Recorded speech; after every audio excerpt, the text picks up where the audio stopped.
हमें डेस्टिनेशन भी डिफाइन हो, हमें पाथ भी पता हो, हदफ भी पता हो। कामयाबी के लिए जरूरी है दो चीजों का, आपको हदफ पता हो और आपको रास्ता पता हो। अगर आपको हदफ पता हो, रास्ता नहीं मालूम, तो आप भटक जाएंगे। आपको डेस्टिनेशन होता है लेकिन आप रास्ते में जा रहे, रास्ते में कहीं पे भी कोई नखलिस्तान आ जाता, पड़ाव कर लेंगे, आप बैठ जाएंगे, आप दुनिया की रंगीनी में खो जाएंगे। आपका जो गोल था, जो आपका एम था, जो आपका टारगेट था, जिस चीज को आपने अचीव करना, आप उसकी तरफ तो नहीं जाएंगे, आप यहां वहां खुराफात में चले जाएंगे। तो आपको डेस्टिनेशन भी डिफाइन होनी चाहिए। तो आज़म को एक गोल के तहत भेजा गया था, वो उसी के तहत चले, उन्होंने अपनी पूरी जिंदगी गुजारी, उनकी उस हसना पे हमें चलना है। तो अब हदफ का भी अगर हदफ नहीं, अगर हदफ मुअय्यन ना हो तो फिर कैफियत होगी। वो एक शेर में डॉक्टर बयान करते हैं कि आह वो तीरे नीम कस के जिसका ना हो कोई हदफ। आह वो तीरे नीम कश कि तीर तो चला दिया है लेकिन उसको नहीं पता उसने जाना कहाँ है, लगना किसको है, उसका निशान, वो हवा में आपने तीर छोड़ दिए। आह वो तीरे नीम कश जिसका ना हो कोई हदफ। तो आपको हदफ भी मालूम हो और आपको रास्ता भी मालूम हो।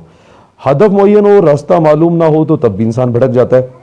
अब आगे कहा गया, उससे भी ज्यादा बदकिस्मती है कि कुछ तहरीकें ऐसी होती हैं कि जिन्होंने कुछ अचीव नहीं करना होता। लाइक आप ये देख लें कि वो मार्क टाइम तय करती हैं। मार्क टाइम को थोड़ा सा मैं डिफाइन कर दूं कि जैसे आपने परेड में देखा होगा, कुछ परेड की कुछ पोजीशंस या कुछ मूव्स ऐसी होती हैं कि उन्होंने अपनी जगह पे खड़े होकर वहीं हलचल करनी होती है, उसको कहते हैं मार्क टाइम। अब कुछ तरीके होती हैं वो मार्क टाइम को जो है ना अचीव कर पाती हैं। 1 इंच का भी फासला तय नहीं किया लेकिन हरकत दिए चले जा रहे हैं। आपकी मूवमेंट कोई नहीं है, आपको हासिल कुछ नहीं है, फासला कोई तय नहीं हो रहा, आप अचीव कुछ नहीं कर रहे, आप वहीं हलचल दे रहे और आप ज़हनी तौर पे अपने आप को सुकून देखें, देखिए मैंने तो जी बहुत कुछ अचीव कर लिया, मैंने तो इतनी हलचल कर ली है। आप वहीं मार्क का टाइम कर रहे हैं, आप वहीं हिलचुल रहे हैं। तो आपकी तहरीक का कोई मकसद नहीं है। आपने कोई तहरीक चलाई है, अगर मैं इसको भी कहूँ, ये कुरान पाक ये एक तहरीक है जो मेरे नबी मोहम्मद सल्लल्लाहु अलैहि वसल्लम से हम तक पहुंची है। क्योंकि आगे जाके बयान ये होना कि नबी वसल्लम को भेजा क्यों गया था। भेजा इसलिए गया था कि आपका मकसद सिर्फ तालीम, तज़किया, तरबियत करना नहीं था। आपका मकसद गलबा दीन था कि दीन पे गालिब आना, अपने दीन को, दीन मोहम्मदी जो इस्लाम है हमारा, उसको पूरी दुनिया पे और रहती दुनिया तक गालिब करना। अब गालिब करने का क्या तरीका था? उसकी डेफिनेशन यही कि इनकलाब लेके आना, रेवोल्यूशन लेके आना। तो उनका मकसद सिर्फ तालीम, तरबियत, दर्स, इबादत नहीं था।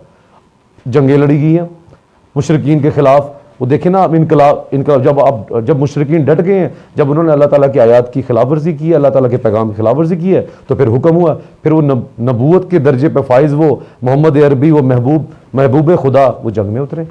न जाने कितनी जंगों का वो हिस्सा बने, उनके दंदान मुबारक भी शहीद हुए।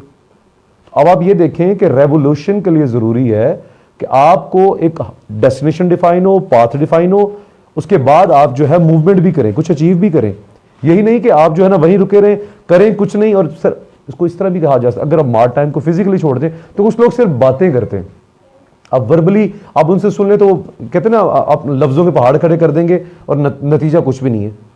मतलब उनके लफ्ज़ों में ही इतना अचीव कर लेते हैं लेकिन प्रैक्टिकली वो अचीव नहीं करते, उसकी प्रैक्टिकली कोई वर्थ नहीं होती। अगर आप सिर्फ बातूनी होंगे तो एक टाइम के बाद लोग आपसे रिजल्ट्स मांगेंगे। अगर आपकी आउटकम जीरो है तो उसके बाद मेरा नहीं ख्याल कि कोई आपकी तहरीक का हिस्सा रहेगा, या वो तहरीक भी आगे चल पाएगी। तहरीक कब नहीं चल पाती? जब आपने, अब देखें, अब इनकलाब की बात आई है तो इनकलाब से रिलेटेड मैं थोड़ा सा बता दूं कि इनकलाब एक तो इस्लामिक हो सकता है, इस्लामिक नहज पे अपने करना है तो उसका एक अलहदा तर्ज है। अगर आप कम्युनिस्ट रेवोल्यूशन लाना चाहते हैं उसका अलहदा तर्ज है। लेकिन इनके कुछ स्टेप्स